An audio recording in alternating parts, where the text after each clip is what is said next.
Well, and also we're talking about the allegation that Joffrey Lupul is disruptive and creates havoc in the dressing room.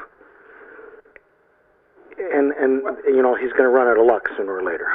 Well, I think, I don't know Joffrey Lupul. I know that anyone who would name their son after Joffrey Chaucer are an elite family, and maybe Joffrey is that way. He might be too smart for his boots. I don't know him. He's never interacted with me. All I know is that they don't want him around, and that's pretty obvious. They paid him too much. Yeah. Another David Nona special. He was dumped by Anaheim as part of that deal, and they Francois Beauchemin. They just said, if we're gonna give you Gardner, you're gonna have to take Lupul, and that's how it worked.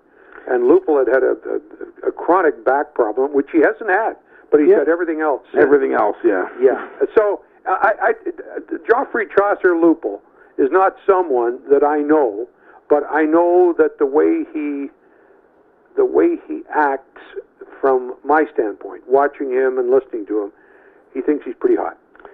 Yeah, there's no doubt. And I was mentioning to Frank earlier, I mean, when he was in Anaheim before, he had issues with Randy Carlyle. And then when Carlyle came to Toronto, that was the big story, right? Like, Lupul already had issues with him once, but how is he going to get along with him now a second time? Lupul, unfortunately, like Phil Kessel, has a bit of a reputation as being a bit of a guy who's tough to coach and tough to deal with. And certainly with his contracts, it'll be tough to move for the Maple Leafs. No, they won't. They'll have to buy him out. Yeah. I don't know if they want to do that, but they're not going to trade him even up. I mean, they'll probably have to pay. Well, it's the same. He's the same as Phaneuf. If you're going to trade Phaneuf's $7 million contract with 5 years remaining, you're going to have to pay a little chunk of it. And if you're going to get a reasonable player back, it better be a big chunk of it.